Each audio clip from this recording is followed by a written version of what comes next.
5 tópicos que mais caem. Em português, acerte 86%. Com apenas 5 tópicos de língua portuguesa, você acerta 86% do total da prova. E se você dominar esses 5 tópicos e garantir 86% de aproveitamento em língua portuguesa, você está muito próximo da sua nomeação em qualquer concurso. Então, continua comigo aqui que eu vou te explicar tudo e já deixa sua curtida nesse vídeo. Aqui de onde que eu tirei esses números? Eu analisei aqui o maior site de questões que vocês provavelmente já devem saber qual que é, né? E analisei todos os relatórios deles dessa disciplina de língua portuguesa, tópico por tópico, tá? E foi essa a conclusão que eu encontrei. E para você ter uma ideia, eu olhei aqui para uma amostragem de 150 mil questões de língua portuguesa.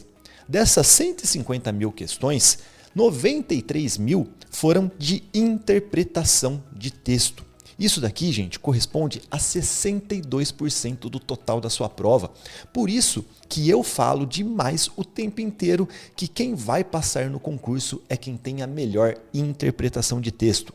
E não só por causa da matéria de língua portuguesa, mas porque se você puxar a capivara de verdade mesmo, em todas as matérias, você vai perceber que a interpretação de texto é exigida no enunciado, nas alternativas de direito, de matemática. A maioria das pessoas que não conseguem resolver um problema de matemática, por exemplo, não conseguem porque não conseguem interpretar o texto. E mais do que só ter uma boa qualidade de interpretação de texto, cada vez as provas estão ficando mais longas, não é verdade?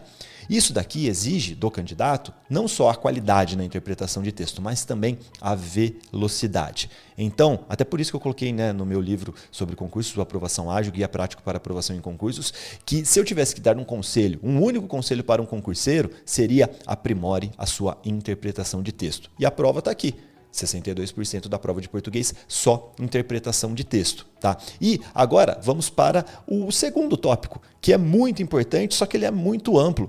Nesse levantamento que eu fiz aqui, ó, 34 mil questões foram sobre sintaxe. Isso daqui corresponde a 22% do total de questões. Só que como é um tema muito amplo, eu fui além. Eu pesquisei aqui, ó, os 3 principais pontos dentro desse mundo da sintaxe. E com 10 mil questões, nós temos aqui em primeiro lugar a concordância verbal e nominal. Isso daqui, né, é muito evidente, cara. Tanto que é o exemplo que eu sempre dou quando eu vou fazer aqui uma análise de questões para mostrar a lógica da engenharia reversa, que eu ensino para vocês, principalmente lá no desafio de 0 a 80% de acertos no aplicativo da Aprovação Ágil. Recomendo que todo mundo faça, tá bom? Eu mostro isso daqui no dia 2 e no dia 3, inclusive, ó, eu falo sobre a interpretação de texto, sobre como que você vai virar um mestre Jedi da interpretação de texto usando a paráfrase e aqueles exercícios simples que eu ensino lá. Concordância verbal e nominal, 6% do total aqui de questões de português. Depois, regência, 4%.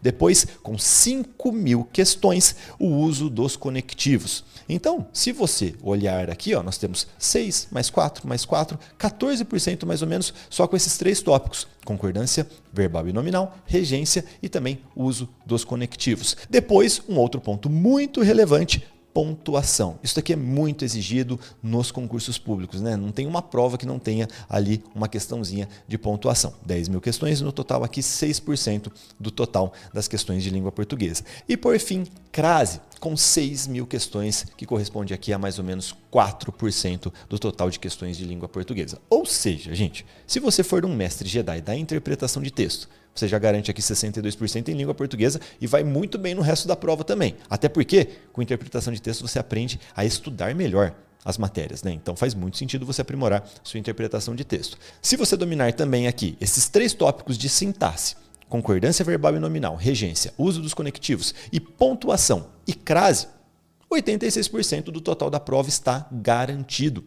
E isso daqui, gente, eu nunca gosto de fazer, para falar a verdade para vocês. Eu nunca gosto de dar esse conteúdo mastigadinho, porque muitos vão sempre para o lado do conforto, né? E é muito confortável você olhar num levantamento que alguém fez, pegar essa lista e fingir que você vai estudar os conteúdos dessa lista porque você acha que assim vai bater 86%. Eu não gosto de fazer isso porque isso daqui torna o seu estudo muito passivo. Sabe quem vai passar nesse concurso aqui, depois de fazer essa análise de praticar? Eu. Porque eu fiz o levantamento, aí eu começo a fazer as questões porque eu estou agindo. E assim, gente, eu já passei em 10 concursos. Eu já pedi exoneração de analista. Eu não quero mais fazer concurso nesse momento, quero ajudar vocês. Então, para você passar no concurso, tem que parar de procurar listinha, tem que parar de procurar atalho e começar a estudar. O que você faz? Você pega esse site de questão, usa o filtro da sua banca para o seu nível de escolaridade, até pode ser, e comece a fazer agora as questões na ordem em que elas aparecerem.